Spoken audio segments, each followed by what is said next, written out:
대표님께서 투자를 받으셨을 때 좋은 투자자를 만났다까지 말씀을 해주셨어요. 근데 어떤 분인지에 대해서 정확하게 많은 얘기를 해주실 수는 없으실까요? 그러니까 이게 그런 거잖아요. 결혼하세요. 그거랑 똑같은 거죠. 결혼하세요. 좋은 사람 만나면 행복해요. 그러면 좋은 사람 어떻게 해요? 그거는 제가 할 수 없죠. 그렇죠. 네. 본인이 잘 찾아야 되는 거고. 그럼 투자자를 소개팅도 많이 하고.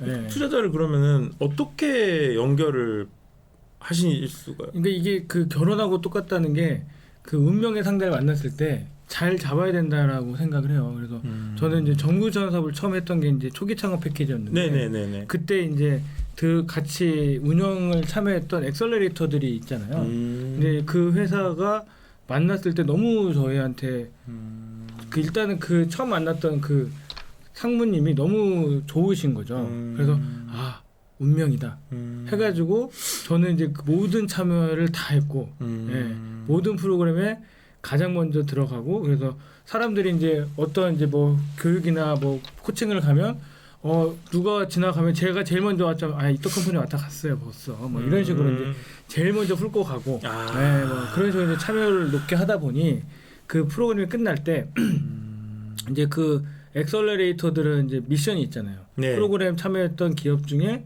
한 군데에 투자를 해야 된다 뭐 이런 미션들이 계약 조건 뭐 이런 게 그럴 때 이제 저희가 35개 팀이었는데 그때 네. 그 중에 한 팀한테 투자를 해야 되는 게 미션이었던 것 같아요. 그래서 그 한 팀이 저희가 돼가지고 운명을 찾은 거죠. 그러니까 말하자면 이제 사랑의 스튜디오 나간 거죠. 진짜 연애랑 똑같네요. 네.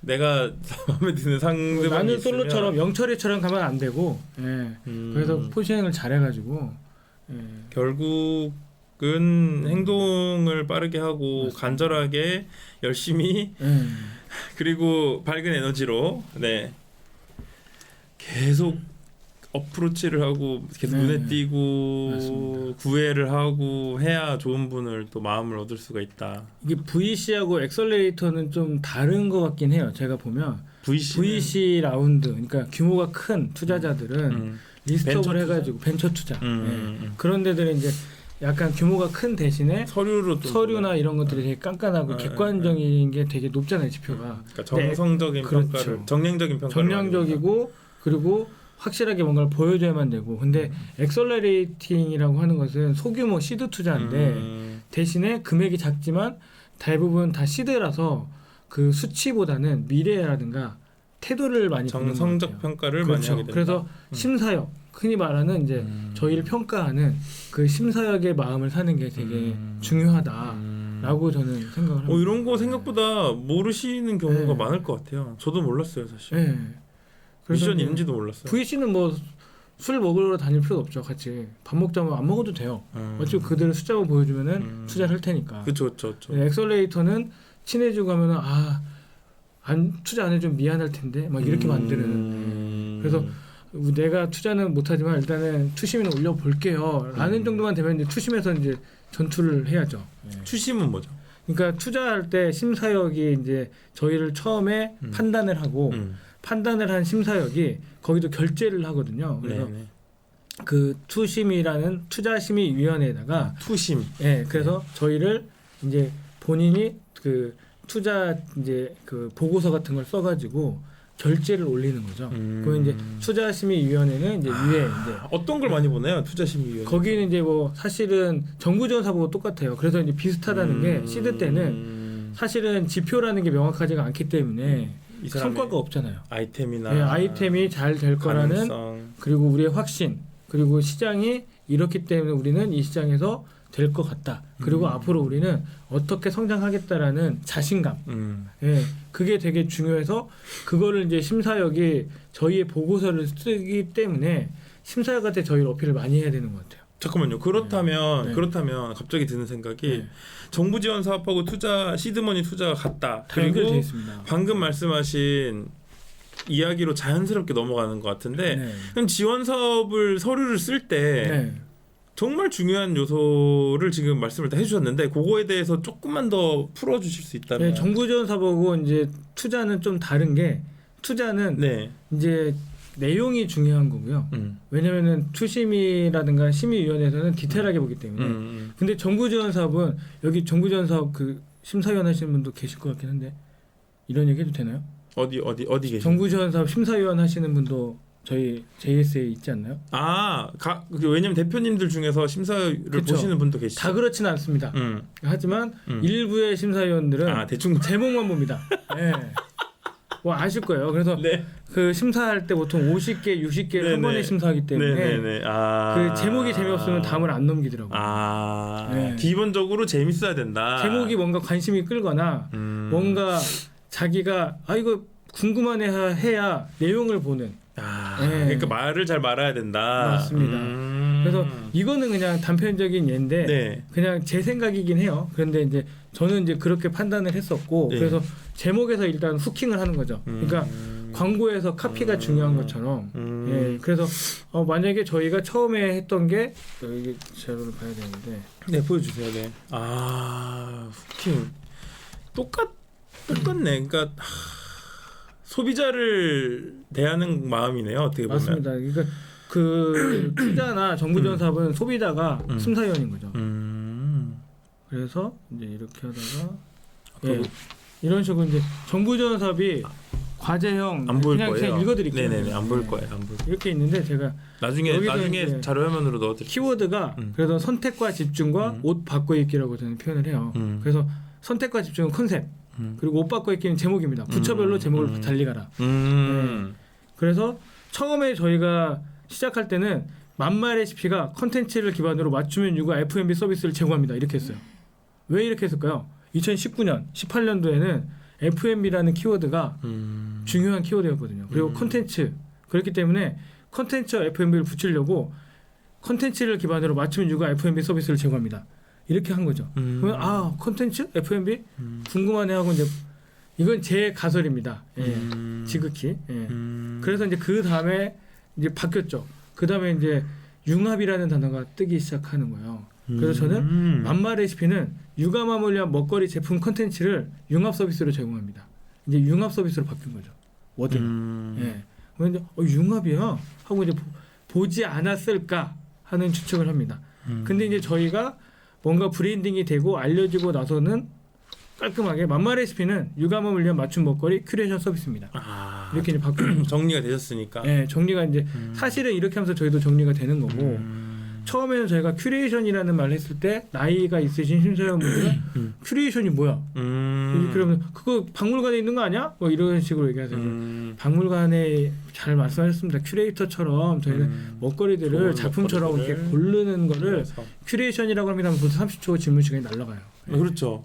네. 그럼 이제 영양가 있는 질문을 못 받는 거예요. 네.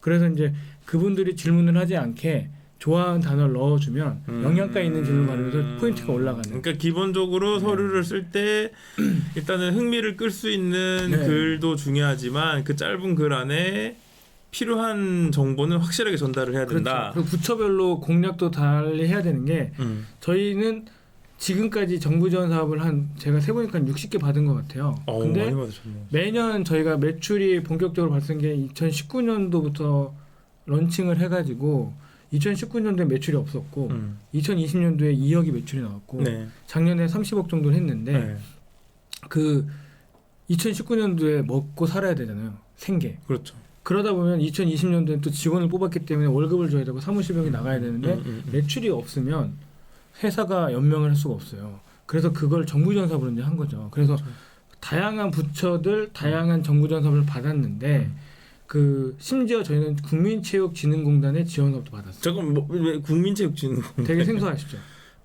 저희는 해양수산부도 받을 수 있다고 생각을 합니다. 네. 누구든지.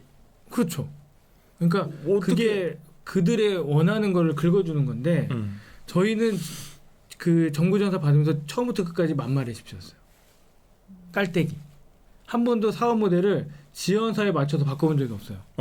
그러면 어떻게? 네, 이게 중요한 거예요. 그러니까 정부 지원 사업을 많이 받으면 사람들은 정부 지원 사업을 저는 이제 좀비 기업이라는 표현도 그렇죠, 하잖아요. 그렇죠. 정부 지원 사업이 무서운 게 뭐냐면 네. 금액이 큰 것들은 숙제들이 너무 많아요. 그렇죠. 많고 그래서 맞아요. 1인 기업이나 이제 2명이 운영하는 회사들은 그거 하다가 쓰다가 그거 하다 끝나. 정부 지원 사업 시간이 끝나요. 그러면은 내가 돈은 받았는데 성과를 못 내. 성과가 없고 매출이 없으니까 회사가 생존을 못 해요. 끝나면. 그러니까 또 다른 정부 지원 사업을 찾아야 돼요. 그러다 보면 또 숙제만 하다가 또 가. 그러면 이제 정부 지원만 하면서 나는 정부 지원 사업을 위해 사는구나 라고 하면서 좀비처럼 사는 거예요. 실제로 이게 좀비 기업입니다. 다른 대표님들께서도 전에 방송 보시면 나오겠지만은 그렇게 말씀하신 분이 계세요. 사실 그게 맞습니다. 어려운 게 사업 모델에 따라 다른 게 사실 코로나가 터지면서 여행업에 그렇죠. 타격이 오면서 버티다 보니까 또 그렇게 되신 분도 계시고 올라갔어야 맞습니다. 했는데 잘린 분도 계시거든요. 그리고 또 하나의 좀비와 극단적인 대치가 되는 정부 지원 사업의 그 폐해가 있어요. 정부 사업 헌터. 아 그렇죠. 헌터들이 있습니다. 헌터. 그렇죠. 페이퍼 컴퍼니 만들어서 페이퍼가 잘 되는 선수들이 있어요. 알죠. 그래서 그들이 이제 헌터로 있다가 대신 써주고 브로커가 되는 거죠. 그러면 이제 수수료 받고 착수금 받고 이제 헌터만을 하기에는 내가 선수가 너무 나의 재능이 아까우니까 그거를 널리 이롭게 하는 게 아니라 널리 사기치려고 브로커가 되는 거죠. 근데 이제 정부 지원 사업을 못하는 어려움에 처한 기업들은 브로커들한테 이제 가게 되는 거고. 근데 헌터들이 하는 수법이 뭐냐면 그 제품을 사업을 지원 사업마다 계속 바꿔요. 그러니까 그들은 메인이 없어요. 그렇죠. 네. 메인이 없고 그냥 딱 지원 사업을 위해서 그걸 잘 모델만 만들고 잡아내신다고. 네, 근데 그것들을 이제 좀 경력이 있고 진짜 제대로 된 심사위원분들은 걸러내죠. 네. 근데 일부 그렇지 않은 심사위원분들은 제목만 보시는 분. 네. 그게 이제 극단적인 현상인 것 같고 그래서 요즘에는 이제 심사위원분들을 되게 잘 뽑으신다고 하시더라고요. 그러니까 그렇죠. 저는 정부지원 사업 사랑합니다. 예. 그래가지고 그런 이제 폐해들이 사실은 그렇죠. 헌터들 만든 것 같기도 해요. 예. 근데 읽어보면 내용이 없어요. 근데 뭔가 그림은 그럴싸해요. 그들은 플로우를 아니까. 그래서 지원사 받아가지고 돈 떼먹고 이번엔 뭐 하지 하고 막 그 남의 거 이제 IR 같은 거 보면서 똑같이 카피해요. 그 헌터들은 자기 걸로. 그래서 저도 최근이 아니라 한때 창업 이후에 들었던 얘기 중에 하나가 내용이 굉장히 구린데, 그러니까 서류를 겁나 못 썼는데 뽑는 경우가 꽤 많다. 플로우가 아이템이 좋으니까. 아이템이 좋고 플로우가 될 것 같아요. 근데 왜 될 것 같으냐면 된 애들을 그대로 카피했으니까요. 아 제가 말하는 건 그러니까 실제 창업하신 분들 중에 이렇게 정부 지원 사업 처음 써가지고 아무것도 모르는데 맞아요. 그냥 막 말도 안 되는 거 막 손으로 써가지고 예를 들면 진짜 서류 뽑아가지고 그쵸. 막 손으로 쓰고 손으로 그려서 냈는데 그런 게 되는 경우도 많다. 근데 그런 분들이 되는 게 진짜 정부 지원 사업이죠, 사실은. 페이퍼가 예쁘다고 되는 게 아니라 그런 분들은 보통 대부분 어떤 분이냐면은 기본적으로 그쪽 업계에서 굉장히 오랫동안 일을 해오셨던 분이 이거 창업 한번 해볼까 이래가지고 내는 거니까 알맹이가 명확하니까. 그래서 이제 그런 헌터들을 저는 브로커를 만나면 안 된다라고 하는 이유가 브로커를 만나면 그들이 우리의 자금을 일단은 만들어줄 수는 있는데 그들은 지원사에 맞게 피보팅이라는 이름으로 사업을 바꿔버려요. 그렇죠. 그러면은 제가 가려고 하는 길을 잊어버려요. 일단은 돈은 생기지만 생존은 하지만 제 길을 잃어버리면 그게 끝났을 때 저는 만약에 세탁 브랜드를 하고 싶은데 그 정부 지원 사업이 끝나고 나니까 갑자기 등산 서비스를 하고 있는 거예요. 쉽게 말하면 이제 그렇게 돼버리면 저는 돌이키기가 그 다음을 힘들어지는구나. 못 가요. 네, 그런 것 때문에 저는 브로커가 나쁘다라는 얘기를 하는 거죠. 그래서 저도 정부 지원 사업을 할 때는 그 브로커처럼 옷을 바꿔 입는 거죠. 사람이 바뀌는 게 아니라 브로커는 사람을 바꾸잖아요. 네, 그래서 유전자를 바꾸는 브로커를 만나지 말고 옷을 코디해 줄 수 있는 멘토를 만나는 게 저는 이 정부 지원 사업을 하는 가장 좋은 방법인 것 같고. 멘토를 만나셨나요? 사실 만났습니다. 저는 제가 멘토입니다. 왜냐면 제가 저를 제일 잘 아니까. 그렇죠. 네. 아까도 말씀해주신 거 보면 다들 거짓말이고요. 경험에서 나온.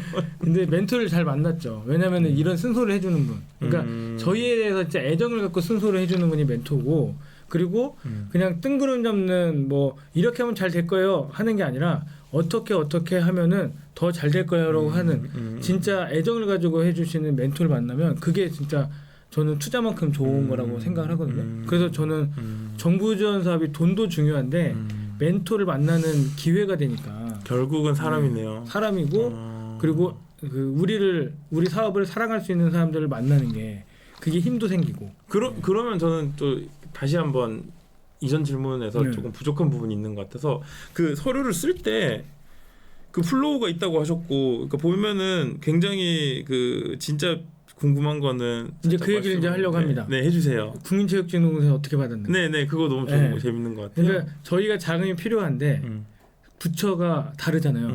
중기부가 있고, 네, 뭐 농식품부가 있고, 그렇죠. 그리고 그 국민체육진흥공단도 나름 뭐 엑셀레이팅 프로그램들이 많이 있거든요. 잠깐만, 첫 번째 질문은 그런 부처마다 있는 걸 어떻게 다 아셨나요? 일단 정보의 수집이 제일 중요한데 저는 정보 수집할 때 K-스타트업 홈페이지에 가면 많이 다 나오잖아요. 그것도 안 나올 거 아니에요? 그런 거는 이제 K-스타트업에도 떠요. 아, 떠요? 네, 뜹니다. 근데 내가 여기 거는 내 거가 아니라고 생각하니까 안 보는 거죠. 국민체육진흥공단 마케팅 지원 사업 하면은 국민체육진흥공단이네 하고 이제 넘어가죠. 하지만 무조건 열어봐라. 그 안에 어떤 나의 보물이 있는지 모르니까 실마리를 잡는 거죠. 정부 지원 사업은. 그렇다면 이제 그러면 국민체육진흥공단 들어갔어요. 읽어봤을 때 그러면 어떻게 해서 이걸 받을 수 있게 거기서부터가 이제 시작인 거예요. 그러니까 분석. 그래서 가장 좋은 멘토는 나 자신이어야 되는 이유가 나의 사업에 대해서는 나만큼 확신하는 사람이 없잖아요. 그렇죠. 다른 사람들이 다 망할 거라고 욕해도 저는 망할 거라고 생각하면 사업을 할 이유가 없으니까. 그래서 이제 저를 제일 잘 알기 때문에 쭉 읽어요. 국민체육진흥공단이면은 체육이잖아요. 근데 체육에는 여러 가지 카테고리가 있죠. 그렇죠. 스포츠, 그리고 운동, 그리고 뭐 게임 온라인, 그리고 관광. 아, 그렇죠. 그 스포츠에 국민체육진흥에 관광이라는 키워드가 있어요. 제일 끝자락에. 그렇다면 그걸 어떻게 건드릴 것인가? 그러면 이제 저희는 처음에는 관광이라는 키워드를 어떻게 건드렸냐면 관광이 보면은 여행을 자주 가는 사람들한테만 소구를 해요. 여행을 제주도도 오는 사람한테 제주도에 오세요. 제주도에 또 오세요가 또 오세요죠. 근데 가세요는 없어요. 그래서 저는 여행을 안 가는 사람을 가게 만들면 시장이 커진다라는 가설을 출발했죠. 그렇다면 여행을 가장 못 가는 사람이 누굴까요? 애기 엄마? 그렇죠. 저희는 만마 레시피. 만마 레시피니까. 왜냐? 아기가 있으면 비행기에서 난동을 부리거든요. 그쵸. 안 그래도 가만히 안 있거든요. 사실 싫어하는 사람 진짜 많고. 민폐잖아요. 저도 항상 귀에 이어폰을 꽂고. 그렇죠. 노키즈존에 비행기는 노키즈존도 안 돼요. 그러니까 민폐에다가 막 사탕 이만큼 싸가지고 비행기 타서 뭐 3시간 제일 힘든 게 그거예요. 맞아. 발로 차는 애들. 내 자리 발로 차, 뒷좌석에서 발로 차는 애들. 그리고 울면 또 다 먹고.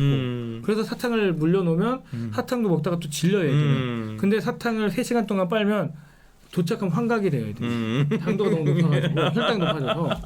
그러면 이제 여행 가면 도착하면 또 고통이 시작해요. 그렇죠. 애들은 이제 텐션이 업돼가지고 그렇지. 환각 상태라서 더 이제 난리가 나는 거죠. 그럼 맛집을 가도 맛집이 아니에요. 그래서 저는 생각한 게 여행을 가던 그 신혼부부도 애가 생긴 순간 여행을 못 가요. 그들의 마음엔 여행이 있기 때문에 만마 레시피를 어떻게 풀 것인가 답이 나오지 않았나요? 여행을 만마 레시피가 아까 그 육아 맛지도 그것도 있고 육아 가정이 여행을 가게 하려면 뭐가 있을까요? 만마 레시피스럽게. 만마 레시피 먹을 걸로 풀어야 먹을 걸로 풀어서 그러면은 그 방금 말씀하신 걸 보면은 애들 가는 동안에 애기들 맞습니다. 먹을 수 있는 그래서 난동 제어 키트라는 아이템을 가지고 난동 제어 키트 그렇게 하면 이제 시간에 맞춰서 아이들의 간식들을 큐레이션 하는 거예요. 사탕 먹다가 질리면 젤리 주고 젤리 먹다가 질리면 과자 주고 그러다가도 질리면 색칠 공부 해주고 효과가 컸나 보네요. 아직은 실현은 안 됐죠. 그래요? 이제 그래서 하려고 저희가 올해는 이제 관광이 풀리기 때문에 항공사랑해서 그 저희의 목표는 자판기를 만드는 비행기 탈 때 시간대별로 난동제어 키트를 사가지고 타는 항공사랑 제외한 이제 이런 모델이 생기면서 저희도 만마 레시피가 확장이 되는. 그럼 잠깐 지금 말씀하신 게 이번에 붙었다는 말씀? 아니, 그 2019년에 붙었다는 거죠. 초창기에. 그 내용으로. 근데 이제 실행을 그럼 그때는 뭘 하신 거예요, 그걸로? 그때는 저희가 지원 사업을 위해서 만마 레시피를 이렇게 옷을 바꿔 입은 거고요. 하지만 저희는 버리지 않는 거죠. 아까 말씀하신 그거를 지원 사업을 받았잖아요. 네. 수행을 뭔가를 해야 되잖아요. 그냥 그 만들면 되죠. 박스를 팔지 못할 뿐. 네. 시제품이 나오니까. 그러면 저희는 시제품 만들기도 편해요. 박스에다가 인쇄만 하면 되니까. 난동제어 키트로. 근데 이제 문제는 그게 또 국민체육진흥공단이기 때문에 또 대처를 또 해야 돼요. 제가 중간에 IR을 갔는데 다 운동선수 출신이에요. 가서 이제 육아 하니까는 다 운동선수 출신. 넌 뭐야? 뭐 이렇게 되는 거야. 그래가지고 운동선수 출신이 뭐 운동복을 만들고 막 이러고 막 하고 있는데 갑자기 뭐 너 난동 부리러 왔니? 이게 된 거예요. 그래가지고 담당자가 이대로 가면 나중에 욕 바가지로 먹을 것 같은데 좀 어떻게 좀 해보라고. 어떻게 해서? 그래서 저는 피보팅을 그 안에서 또 하죠. 바로. 그래서 운동과 결합을 하죠 이제는. 그러면 저희 운동을 어떻게 결합을 할까요? 이 스토리텔링은 똑같이 가져가는 거죠. 똑같이. 운동 그러니까 여행을 못 가는 사람이 여행을 하게, 운동을 포기하는 사람이 운동을 포기하지 하게. 않게. 운동을 포기하는 가장 큰 이유는 운동하고 나서 먹는 치킨이 제일 맛있거든요. 그렇죠. 그러면은 그들은 운동 끝나고 나서 치킨을 먹으면 도파민 타불이 돼요. 그렇죠. 그러니까 운동을 하는데 왜 살이 안 빠지지? 치킨이 맛있으니까. 그래서 계속 반복이 되다 보니까 효과도 없고 운동 안 해야지 하고 운동을 포기하게 되는 거죠. 그러면 그들이 운동을 포기하지 않게 하는, 운동을 포기하지 않게 지켜주는 운동 맞춤 간식을 만드는 거죠. 그래서 운동에 먹는 간식. 네. 그래서 뭐 프로틴, 비건 이런 식으로 하는데 맛있으면 치킨 대신 이걸 먹는 거예요. 그럼 운동 효과가 유지가 되면서 운동에 자극이 되는. 그러니까 그걸 지금 현장에서 그런 식의 여론이 일어난다고 하니까 대응을 하는 거죠. 바로. 그래서 마지막 아이 할 때는 그렇게 해서 저희가 이제 그거는 바로 나오면 되니까. 그런 식으로 이제 저희의 본질을 버리지 않고 옷만 갈아입는 거죠. 저희는 큐레이션이라는 먹거리라는 두 가지를 지키면서 그것들을 저희는 이제 끌고 가면서, 그렇다고 저희가 또 육아를 버릴 수가 없잖아요. 네. 그래서 운동인데 육아 이제 하면서 엄마들이 운동을 못 하는. 맞네요. 네, 그것도 가져갈 수 있죠. 그것도 또 육아 붙이면 돼요. 네. 그러니까 그걸 모든 서류 작업이나 나중에 IR이나 피칭이나 이런 거 할 때도 계속 중심을 잘 지키는 거. 저희 중심을 찾는 거. 저희 정부지원사의 핵심은 그건 같아요. 왜냐면은 지원을 많이 받다 보면 말이 꼬여요. 여기서 했던 말이 여기서 잘못 나오고, 여기서는 저희가 예를 들어서 뭐 선풍기로 아이템을 받았는데 여기서는 전자레인지를 저희가 하고 있어요. 저희 전자레인지는 바람이 너무 세요. 이렇게 되는 거죠. 그럼 뭔 소리야? 이게 되는데 저희가 꼬이지 않습니다. 당당해지고. 그러니까 그 중심을 지키면서 그러니까 정부지원사의 목적은 생존이기도 하지만 우리가 성장이거든요. 그렇죠. 사실은. 제가 궁금한 건 그러면 서류를 쓸 때 중요한 거는 잘 될 법하게 하는 것도 중요하니까 이거를 정부 지원을 해주면 성장을 해서 매출이 늘어나겠구나라는 걸 보여줘야 되잖아요. 맞습니다. 그걸 어떻게? 이제 그거는 저희가 저희의 의지를 보여주는 거죠. 시장 성장률과 이제 거기서는 이제 장표의 묘미가 나오는 거고. 그래서 이제 뭐 연구 조사라든가 연구 기반을 바탕으로 육아맘들이 여행을 못 가는, 육아맘들이 혹은 여행을 포기하는 사람들의 비율, 뭐 이런 것들을 해서 이 그래프를 뒤집겠다. 우리는 그게 목표다. 그리고 이런 시장이 없다. 그리고 이제 뉴스나 이런 거를 찾죠. 사람들이 운동을 포기하는데 치킨 때문에 뭐 이런 것들. 이제 배민 보면은 광고가 그렇잖아요. 치킨은 살이 찌지 않는다고 하잖아요. 살은 내가 찌죠. 네, 맞아요. 네. 살은 내가 찌죠. 맞아요. 치킨은 살이 안 찌죠. 그러니까 기본적으로 데이터를 잘 활용을 잘 해야 된다. 이제 우리가 목표가 때는. 잡히면 거기에 맞는 데이터를 찾으면 되는데 요즘에는 그것도 너무 좋은 게 네이버에 치면은 다 나와요. 구글링 해도 나오고. 맞아요. 남들이 만들어놓은 보고서들이 너무 많아요. 그렇죠. 거기서 잘 뽑으면 돼요. 그러니까 우리가 중심만 명확하면 그 보고서에서 우리가 뭐가 필요한지가 나오잖아요. 그렇죠. 그리고 정부 지원 사업은 우리가 좀비가 되기 위해서 받는 게 아니라 우리가 성장하고 생존하고 크기 위해서 우리가 지금 필요한 그 동력을 만드는 게 목적이라는 걸 잊지 않는 게 지금 말씀을 그게 이제 중심이 또 하나의 중심인 거죠. 그러니까 제일 중요한 거는 그래도 성장 가능성이 있는 아이템을 잘 잡는 게. 근데 그거는 솔직히 그 성공하기 전에 모르는 게 성장 가능성이거든요. 근데 자기 스스로가 확신을 잃지 않으려면 내가 중심이 바뀌면 안 된다고 저는 생각을 해요. 그러니까 예를 들면 저는 문화예술 쪽에 있기 때문에 말씀드리지만 사실 이게 문화예술 쪽이 특히 사업적으로 정부 지원을 이제 낸다고 하면 사실은 성장 가능성을 입증하기가 그러니까 혹은 그거를 의지를 보여드리기가 쉽진 않거든요. 그러니까 정부 지원 사업을 할 때 문화예술이라고 해서 왜 우리의 성장만 바라보죠? 다른 사람의 성장이 우리의 성장이 될 수도 있잖아요. 그러니까 만약 컨텐츠를 만들어주고 그들의 어떤 그 메시지를 우리가 풀어주는 그런 거를 해서 저희가 수익이 되면 우리를 통해서 컨텐츠를 만들고 메시지를 그 최적화한 그 사람들의 성장률이 저희 지표가 되는 거예요. 네. 그러니까 결국은 성장한 유튜브 채널이나 팟캐스트나 그렇죠. 이런 데서 광고주와의 어떤 맞습니다. 연결이 되고 그렇죠. 또 광고주 분들 중에 정말 좋으신 분들이 사실 투자까지도 이어지고 맞습니다. 그렇게 그러니까 나의 어떤 그 프로그램 자체가 전혀 관계없는 내용을 다루더라도 그렇죠.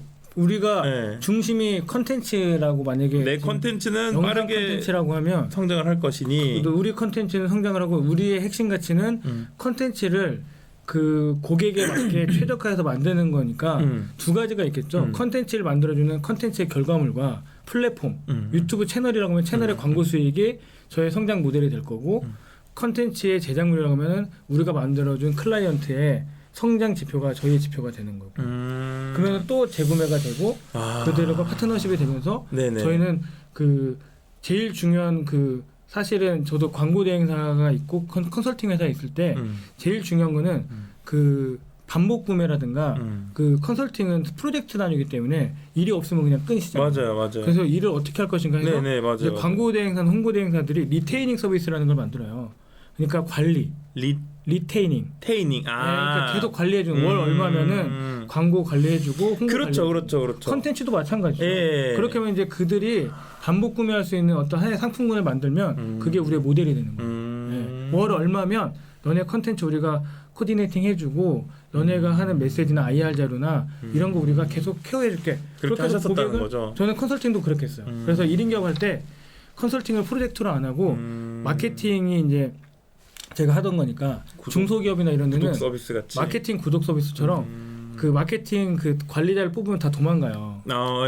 왜냐면은 짜증이 나니까 회사가 이상한 소리 하고 맞아요. 힘들어. 그래서 못 뽑으니까 한 달에 대리 월급으로 마케팅 관리자를 쓰세요. 그래서 저는 일주일에 한 번씩 가서 회의에서 방향 잡아주고 월 얼마씩을 받잖아요. 모이면은 매출이 되는 거예요.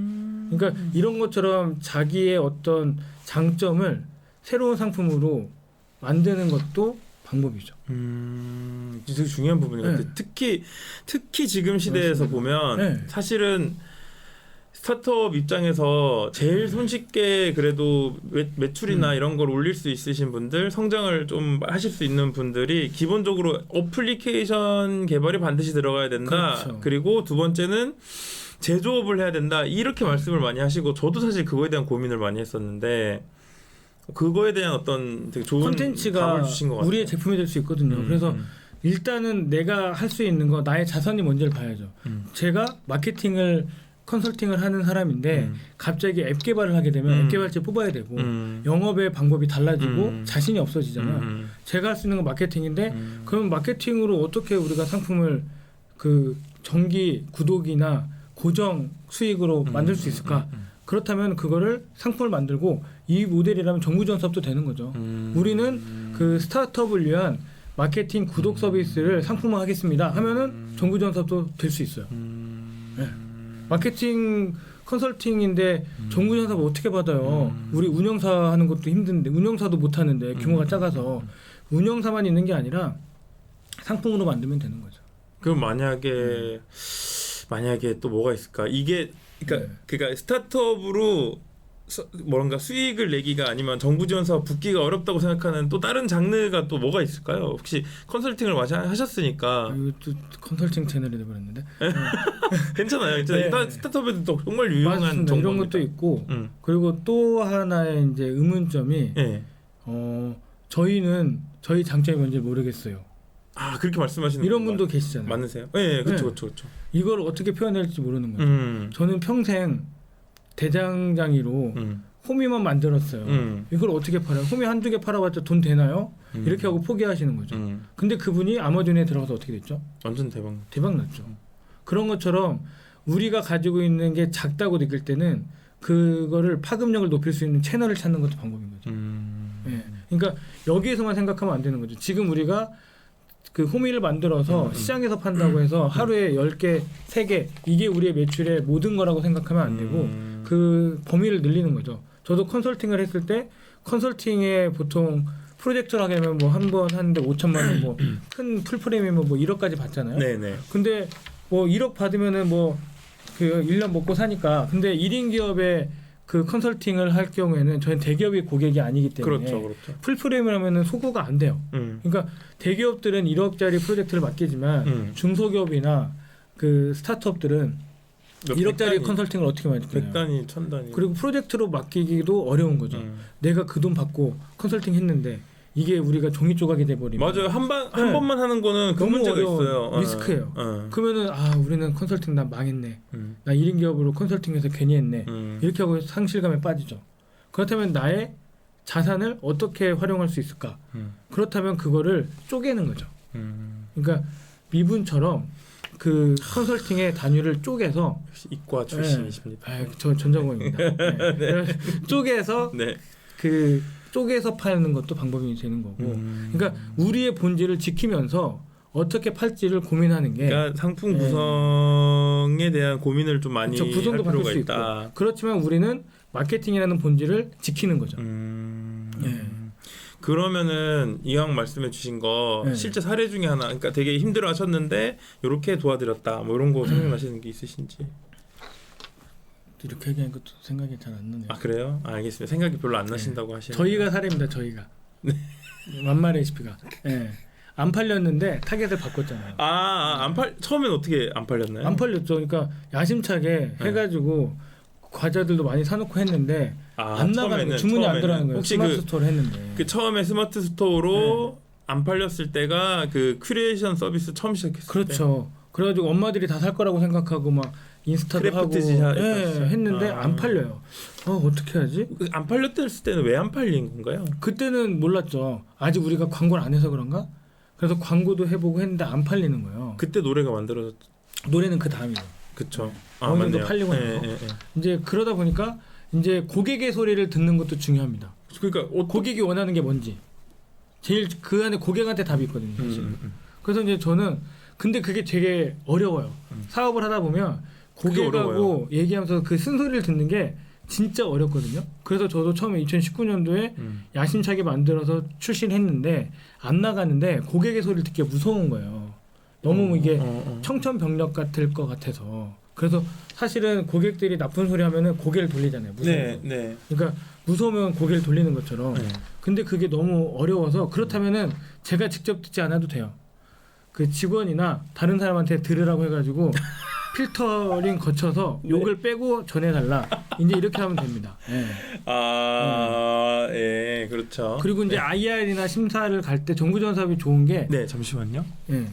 잘 되고 있구나. 심사를 많이 받으니까 쓴소리를 진짜 잘해주잖아요. 심사위원들 독설. 근데 처음에는 막 싸우고 상처받고 술 먹고 하다가 그 다음에는 녹음을 했어요. 저는 심사 받을 때 녹음해가지고 그때는 막 화가 여기까지 올라가지고 이 나쁜 놈의 심사위원 이렇게 하다가도 나중에 들으면 거기에 또 답이 있는 거예요. 이분들은 어떻게 됐건 이 업계의 전문가니까. 그렇죠. 자 그렇다면 사례를 좀 알려주시면 안 돼요? 원래는 실패는 왜 하신 거예요? 실패는 고객을 제가 잘못 본 거죠. 그러니까 어떻게 하셨는데요? 처음에는 엄마한테 팔았죠. 그래서 맘카페에다가 팔고 소구하고 했는데 엄마들은 자기 걸 안 산다고 했잖아요.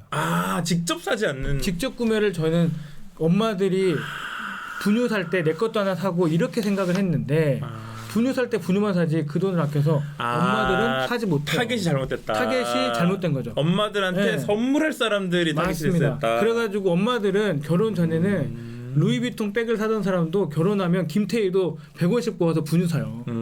그게 엄마예요. 근데 그거를 저는 몰랐던 거예요. 김태희 씨가 실제로 그랬나요? 그냥 비유죠. 제 친구의 친구 중에 김태희라고 있습니다. 그래가지고 이제 그런 식의 그 엄마들의 타겟의 어떤 니즈를 잘못 긁은 거죠. 필요하긴 하지만 몰래 사야 되는데 몰래 어떻게 사지? 그래서 그렇다면 그들한테 제품이 전달될 수 있는 경로를 바꾸는 거죠. 선물. 그래서 이제 저희가 선물로 바꾸면서 이제 남편들한테 소구하고 광고도 바꾸고 그리고 카카오톡 선물하기에 들어갔을 때 거기에서 자리 잡는 것도 방법이 필요하더라고요. 카카오톡 선물하기는 광고하고 또 연결이 안 돼요. 철저하게 고객 중심이기 때문에 걔네들은 카카오 선물하기에서 저희가 그 지표가 올라갔던 이유는 전략을 저희가 또 거기서 고객의 입장에서 세웠어요. 그때 저희 채널이 고객이니까 카카오에서 제가 성공하려면 고객들이 리뷰를 써야 되잖아요.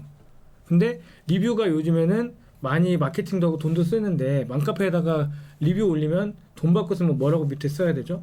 이 리뷰는 돈을 받고 보상을 받고 썼습니다. 그럼 바로 삭제돼요. 그러면 돈을 받고 썼는데 다 바로 삭제되기 때문에 공중에서 그냥 종이 뿌리는 것밖에 안 되는 거예요. 돈은 돈 대로 간 거고. 그래서 저는 어떻게 했냐면 저희 간식 박스에 리뷰 레터를 이거는 저희 영업 비밀인데 말씀을 드리면 리뷰 레터를 넣어요. 그래가지고 후기를 써주고 그 후기를 링크를 주면 리워드를 줬어요. 그러니까 고객들이 후기를 쓸 때는 보상받고 쓰는 게 아니죠. 그렇죠. 순수 후기죠. 그렇죠. 그리고 링크 주면 저희는 보상을 해주니까 저희 거가 쓸 수 있는 자산이 되는 거고. 후기는 순수하고 순수했죠. 그리고 그들은 보상을 받아야 되기 때문에 욕을 쓸 수가 없어요. 맞네. 그러니까 저희가 카카오 선물에서 평점은 98점이고 지금 후기는 1,400개가 달려있어요. 10개, 20개 달려있는 후기들이. 그렇긴 해요. 저도 진짜 배달의 민족 시키면서 정말 먹고 싶은 후기 사은품이 있을 때만 저는 리뷰를 남기거든요. 그렇죠. 보통은 리뷰를 아예 안 남기거든요. 근데 이제 배달의 민족의 이제 문제가 뭐냐면 주문해 보신 분들은 알겠지만 리뷰 써준다고 하면 군만두 서비스 보내주잖아요. 먼저 주는 게 문제예요. 맞아요. 그래서 힘들어요. 그래서 힘들어요. 근데 배달의 민족은 쓰고 나서 준다라고 하면은 다음에 주문을 해야 되니까 사람들이 또 안 써요. 그럼 또 안 써. 근데 저희는 쓰고 나서 알려만 주면 상품권 보내줘요. 모바일. 그럼 리워드가 명확하니까. 모바일 상품권은 이제 어디서 쓸 수 있어요? 신세계 상품권이니까 이마트부터 다 쓸 수 있죠. 그렇게 그런 식으로. 완벽하네요. 우리 사실 저는 만마레시피 전용 상품권 주실 거라고 생각했는데 처음에는 그렇게 하는 게 의미가 없죠. 왜냐면 그들한테 필요한 건 당장 쓸 수 있는 현금 같은 건데 그렇죠. 상품권이다. 굉장히 진짜 이거 끝까지 들으신 분만 알 수 있는 이제는 엄청난 비밀이에요. 브랜딩이 되면서 저희 상품권을 줍니다. 그러니까요. 브랜딩이 돼야 가치를 모르니까. 그치. 진짜 중요한 것 같아요. 진짜 중요한 게 지금 방금 말씀해 주신 게 이제 마지막으로 중요한 얘기인 것 같은데 브랜딩을 하는 그 단계들이 있잖아요. 지금 여기까지 오는 동안 3년이 걸리셨고 맞습니다. 그 브랜딩하는 작업에 대해서 좀 말씀을. 브랜딩도 사실은 어떻게 보면 브랜딩은 모든 분들이 얘기할 때 로고라고 생각하세요. 그건 아니고 문화를 만들어내는 게 로고. 그러니까 제품에 대한 로고, 상표 이게 브랜드라고 생각하시거든요. 근데 브랜드는 로고는 보여지는 모습의 그냥 하나일 뿐이고 브랜드는 우리의 철학과 스토리 그리고 우리의 방향성이라고 생각하거든요. 맞아요.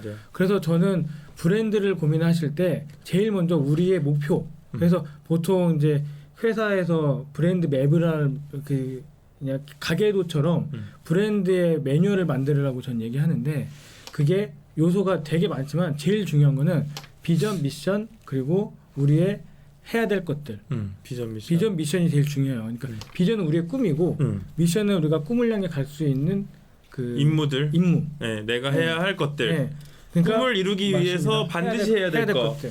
그리고 그거를 연도별로 혹은 월별로 세우는 게 로드맵이 되는 거죠. 로드맵. 그러니까 목표를 정확하게 계획을 짜는 게 일단 중요한 거군요. 브랜딩을 위해서는. 목표. 우리가 뭘 할 것이냐.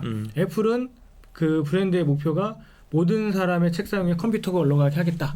이런 게 이제 그들의 큰 꿈이었고 만마레시피의 꿈은 모든 사람들이 먹거리 스트레스를 없애주겠다. 이게 저희의 꿈이에요. 그래서 그거를 저희는 가족이라는 중심으로 풀었고 그 중에서도 가장 예민한 먹거리의 가장 까다로운 육아 과정을 시작을 하겠다.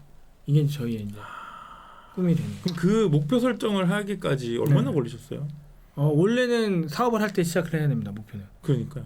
그거는 먼저 해야 되죠. 그러니까 근데 예를 들어 창업 전에 그 목표 설정을 정확하게 모든 사람이 먹거리에 스트레스 없게 하겠다라는 이 문구가 언제 나왔나요? 그러면 이게 근데 참 아이러니하게 제가 컨설팅 했다고 했잖아요. 남의 거는 잘 되거든요. 네. 아시죠? 바둑도 그러니까요. 순수들 때는 다 보이는데 원래 그래요. 안 보여요. 네. 네. 그리고 또 중요한 거는 돈이 들어가야 이게 손이 움직이는데 돈이 안 들어오잖아요. 그러니까요. 손이 안 움직여서 네네.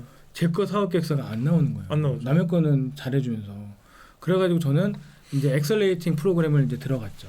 그래서 정부지원사업의 시작이 구글 캠퍼스에 엑셀레이팅 프로그램을 숙제하듯이 그것을 만들었던 그렇게 하면서 만들어진 걸로 정부지원사업이 그러니까 기본적으로 네. 나를 움직이기 위해서 외부 요인을 그렇죠. 외부의 어떤 그 압력이 될 수 있는 내가 움직일 수밖에 없게 하는 무언가를 만들어라. 동력을 만들어. 그게 정부지원사업일 수도 있죠. 왜냐하면 그렇죠. 끝나기 전에 보고서를 내야 되니까. 숙제가 나오니까. 그래서 정부지원사업의 순기능이 돈도 있지만 그 프로세스에 맞춰서 내가 정리가 되고 맞아. 그리고 또 멘토가 또 얘기해 주잖아요. 맞아. 근데 멘토를 잘 만나면 너무 좋은 거고 빠르게 갈 수. 네. 그런 게 이제 정부지원사업의 순기능이죠. 네. 모든 게 연결이 되는. 그렇다면은 그 문구는 이제 그 전에 되게 일찍 사실 이거 없이 사업하시는 분 되게 많거든요. 대부분 다 그래요. 네. 근데 이제 저는 이제 그게 방법이라고 이제 배워왔기 때문에 그럼 뒤늦게 설정을 해야 되는 사람들은 지금이라도 하면은 이제 우리가 정리가 되는 거죠. 그러니까 바뀌는 게 아니라 우리가 하던 거를 한 줄로 만드는 작업이에요. 그러니까 사실은 시작할 때 하고 붙여놓고 하면 제일 좋은데 우리가 그거를 만약에 나중에 지금 없다라고 판단하면 흔들리는 이유가 사실은 그거일 수도 있거든요. 우리가 목표가 명확하면 말하자면은 이제 우리가 뭐 모든 사람의 먹거리 스트레스를 해결하겠습니다 하고 이제 표어를 붙여놓으면 우리는 그거 보면서 먹거리 스트레스로 접근하는 거죠. 그래서 이제 그렇게 계속 보다 보면 우리가 세뇌가 되고 그렇죠. 동기부여가 되고 그렇죠. 그래서 만마 레시피는 케어 푸드가 아니라 힐링 푸드인 거예요. 스트레스이기 때문에. 그치. 저희는 치료가 아니거든요. 목표가 먹거리 스트레스이기 때문에 치료하고 병을 낫게 해주는 게 아니라 마음을 힐링시켜주는 거예요. 스트레스를 케어하는. 그래서 이제 그런 것처럼 계속 보다 보면 거기서 아이디어가 계속 나오면서 그 스트레스에 애들 난동도 스트레스고 이제 이런 식으로 다 붙는. 그러니까 지금 방금 말씀하신 게 또 중요한 게 IR 할 때 갑자기 생각나서 이런 말씀을 하실 수 있었던 순발력도 결국은 코어가 잘 잡혀 맞습니다. 있으니까 나오는 거네요. 저는 이제 그래서 비전을 얘기할 때 왜 필요하냐고 하면 딱 한마디로 얘기해요. 별똥별.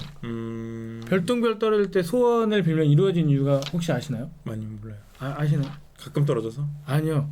별똥별 떨어지는 그 찰나에 소원을 얘기하려면 내 마음속에 항상 있어야 돼. 네. 맞네. 그러니까 내 마음속에 항상 담고 언제든지 튀어나올 준비가 되어 있다는 건 내가 항상 그 생각을 하는 거거든요. 비전은 저는 그런 거라고 봐요. 그게 바로 비전이다. 별똥별이 떨어지는 그 순간에 내가 언제 떨어질지 모르잖아요. 그때 나올 수 있을 만큼 항상 내 머릿속에 가슴속에 담고 사는 거죠. 그 문구 꼭 저기 우리 그 저기에 써주세요. 거기에다가 그 별똥별을 만날지 언제 만날지 모르기 때문에. 그렇죠. 투자자를 언제 만날지 모르기 때문에. 진짜 결혼이랑 같네요. 결혼 그렇죠. 결혼 별똥별은 아니지만. 아니 그러니까 제 말은 무조건 막 좋은 인연을 해야 되지만 정말 좋은 사람과 결혼하는 것도 맞습니다. 타이밍이고 운명이니까. 왜냐면 너무 또 좋은 결혼 생활 하고 계시니까요. 네. 그렇게 말씀해 주십시오. 네. 네. 그렇다면 방금 말씀해 주셨던 이 비전의 명확한 한 문장을 만들어야 된다. 어차피 꿈. 지금 바쁘셔서 네. 본인 사업하시느라 바쁘셔서 컨설팅 못 하실 거잖아요. 다른 아니 그리고 이게 중요한 게 제가 네. 스타트업을 하면서 컨설팅을 끊었어요. 그러니까요. 왜냐면은 남의 이게 잔소리고 순수인데 제 것도 이 모양인데 그렇죠, 제가 그렇죠. 누구한테 맞아요. 순수를 두겠어요. 저도 이 모양인데 같은 적인 아니지만은 진짜 예를 들면 이런 거예요. 부끄러운 거죠. 저는 연극도 하고 뭐 저기 매체 연기도 하고 하는데 남의 다른 배우의 뭔가를 절대 지적하면 안 됩니다. 안 돼요, 안 돼. 그러면 나는 잘하나? 안 돼. 그러니까 옛날에는 항상 잘할 수가 없어요. 제가 사업을 안 할 때는 순수는 엄청 주죠. 내가 할 일이 없으니까 욕만 겁나게 하면서 막 이게 틀렸어요 하는데 지금은 이제 제가 뭔가 틀렸다라고 뭐